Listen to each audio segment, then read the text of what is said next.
Good morning বন্ধুরা, আমি সমরিতা। আমার আরও একটি নতুন ব্লগে সবাইকে ওয়েলকাম। ঘুম থেকে উঠেই দেখো আজকে বিছনাটা তুলে নিচ্ছি। অন্যদিন কিন্তু এই প্রতিদিন আর কি বিছনা তুলতে পারি না সকালে, কখনো হয়তো ও শুয়ে থাকে বা হুইস্কিও থাকে, ওই জন্য বাইরের কাজগুলোকে আগে কিছুটা কমপ্লিট করে এসে তারপরে বিছনাটা তুলি। কিন্তু আজকে রবিবার, ওর ছুটি, তাও অফিসেরই একটা কাজে বেরিয়েছে, একটু আগে মানে সকাল সকালই বেরিয়ে গেছে আজকে, ওই জন্যই আগে বিছনাটা তুলে নিলাম। আর ঘরটাও না আগে আজকে পরিষ্কার করে নেবো, তারপরে রান্নাঘরে ঢুকবো। আজকে বলেছে সকালের ব্রেকফাস্টটাও বাইরে থেকে কিনে আনবে, তো ভালোই হয়েছে, আমায় এত আর কিছু বানাতে হবে না, একেবারে দুপুরে রান্নাটাই করব। আর এখানে দেখো সোফার ওপরে কি অবস্থা।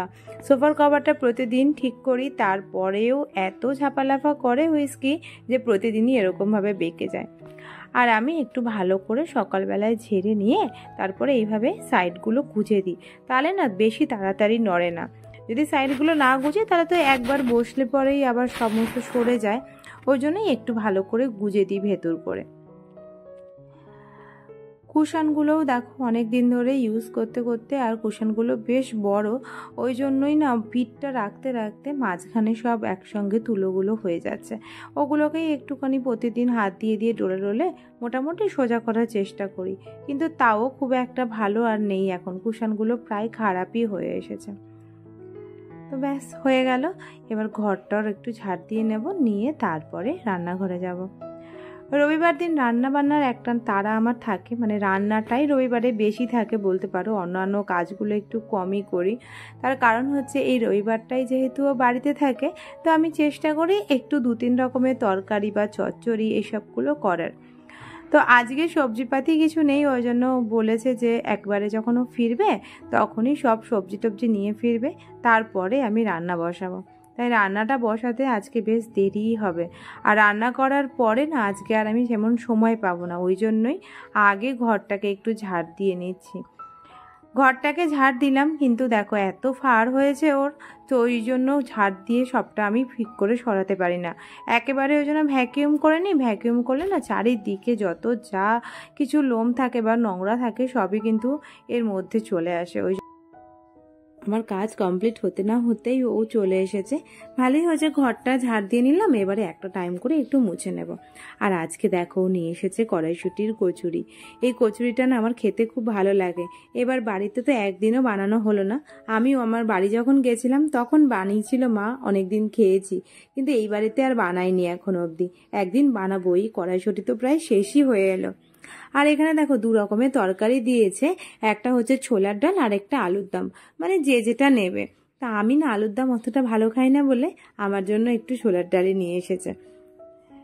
কিচেনে চলে এলাম, এবারে রান্না বসাবো। আজকে রান্না বসাতে বসাতেই অনেকটা লেট হয়ে গেল। আসলে ওই যে সবজি বাজারটা তো ছিল না, তো সেই জন্যই কিছু রেডি করে রাখতে পারিনি।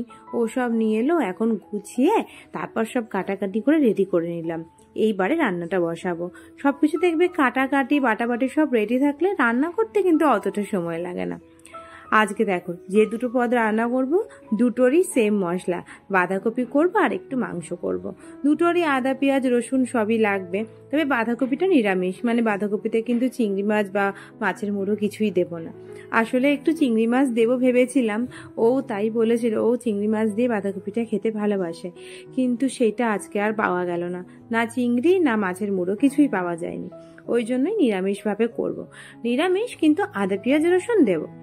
এখানে দেখো মাংসটা বসাবো, তো ওই জন্য পেঁয়াজ আর এখানে আদা আর রসুনটাকে পেস্ট করে দিলাম। আদা রসুনটাকে না একবারেই পেস্ট করে নিয়েছি আজকে। অন্য অন্য সময় কিন্তু আমি আদা আর রসুন দুটো আলাদা আলাদা করে বাটি, কিন্তু এই মিক্সির বাটিটার মধ্যে কম কম মশলা বাটা যায় না, ওই জন্যই দুটো তরকারির জন্য একবারে বেটে নিয়েছি। আর এখানে টমেটো আর পেঁয়াজ কেটে নিচ্ছি, এটাও কিন্তু মাংসতে দেবো। আজকে না আমার কাশ্মীরি লঙ্কার গুঁড়োটা নেই, আর মাংস ডিম এগুলোতে যদি কাশ্মীরি লঙ্কার গুঁড়োটা না দিই, যদি একটু কালার না আসে তাহলে না দেখতে ভালো লাগে না। ওই জন্যই একটু টমেটো পেঁয়াজ আর একটা শুকনো লঙ্কা বেটে দেব, তাহলেই না একটা খুব সুন্দর কালার আসে। তারপরে যদি একটু তেলে চিনি দিই তাহলে তো আরও ভালো কালার আসে, যদিও আজকে আর তেলে চিনিটা আমি দিইনি। আর এখানে দেখো এক্সট্রা আদা রসুন বাটাটা যেটা রয়েছে ওটা বাঁধাকপিতে দেবো, যদিও অতটা লাগবে না, একটু কমই লাগবে। এখানে তেলের মধ্যে আমি মাংসটাও দিয়ে দিয়েছি, মানে পেঁয়াজ ভাজার পরেই মাংসটাকে দিয়ে দিয়েছি।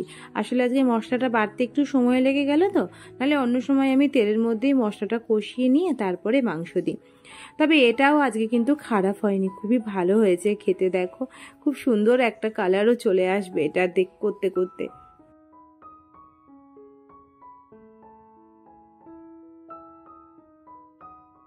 সারা সপ্তাহের মধ্যে এই রবিবার দিনটাই অনিমেষের ছুটি থাকে, আর এই দিনটাতেই যেন হাজার রকমের কাজ থাকে আমাদের। ওর তো দোকান বাজার বাইরের সমস্ত কাজকর্ম থাকে, তার মধ্যে ঘরেও থাকে অনেক কাজ।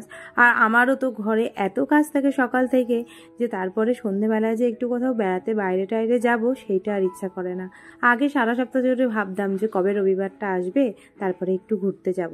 প্রথম প্রথম তো আমরা বিয়ের পরে পরে রবিবার করে ওই বাড়ি মানে শ্বশুর বাড়ি যেতাম, আর তারপর রবিবার না শনিবার করে যেতাম, রবিবার করে আবার ফিরে চলে আসতাম। তো যাই হোক একটু ঘোরা টোরা তাও হতো, কিন্তু এখন তো আর সেটাও হয় না। আর হুইস্কি চলে আসার পরে তো আরোই হয় না। এখন ওই সারাদিন রান্না বান্না করার পরে না সন্ধ্যার পরে আমার আর ইচ্ছা করে না যে আবার কোথাও বেরোই বা কিছু করি। মনে হয় ঘরেই থাকি, ঘরেই একটু বসে শুয়ে থাকি, বা ঘরেই কিছু একটু রান্না বান্না করি খাই। এখন যেন রান্না বান্না করতেই বেশি ভালো লাগে, মানে নিজেই বাড়িতে রান্না বান্না করি, বানাই, বা ও হয়তো কিছু বানায়, সেগুলোই দুজনে মিলে একসাথে বসে খাই, ব্যাস এরকমই।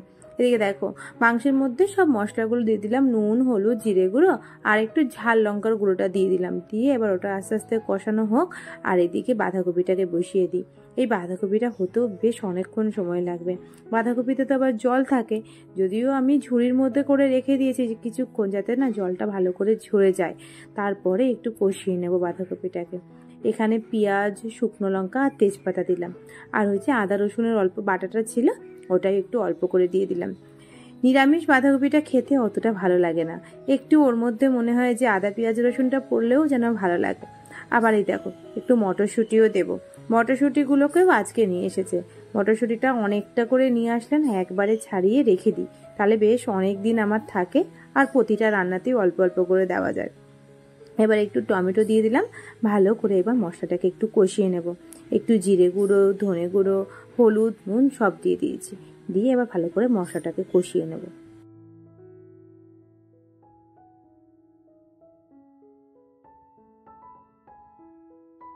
শাশুড়ি মায়ের থেকে এই জিনিসটা শিখেছিলাম বলেই শাশুড়ি মায়ের সবচেয়ে প্রিয় জিনিসটার কদর কিন্তু আমিই করতে পারি। শাশুড়ি মা তো ঘর গোছানো সাজানো সব কিছু খুব ভালো করতে পারে, তার সঙ্গে রান্নাটা ভীষণ ভালো করে।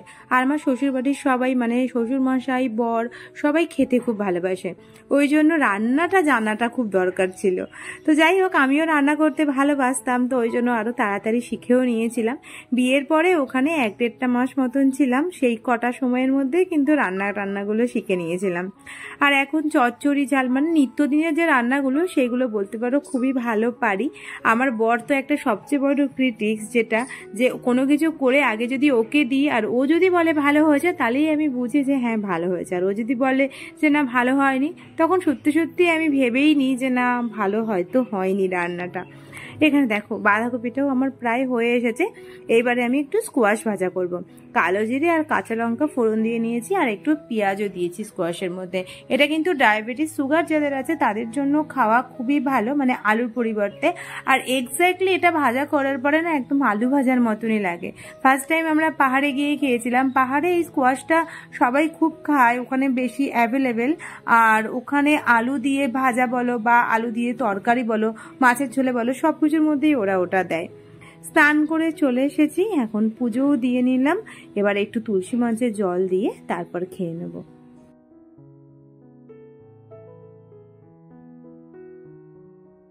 আমার তুলসী গাছ দুটো জানো তো, এই একটা তুলসী মঞ্চে তুলসী গাছ, আর একটা এই যে পাশে অ্যালোভেরার গাছের মধ্যে কিন্তু আবার তুলসী গাছ একটা হয়েছে।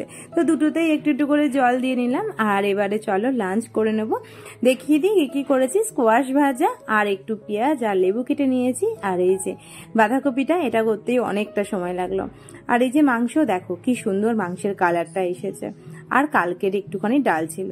চলো এবার তাহলে আমরা খেয়ে নিই, আর তোমরাও সবাই ভিডিওটা দেখে জানিও কেমন লাগলো। যদি ভালো লাগে ভিডিওটা লাইক করে দিও, আর যারা এখনো সাবস্ক্রাইব করনি প্লিজ চ্যানেলটা সাবস্ক্রাইব করে পাশে থেকো। আজকের মতন আসি, সবাই খুব ভালো থেকো, সুস্থ থেকো, সাবধানে থেকো। দেখা হবে আবার নেক্সট ব্লগে।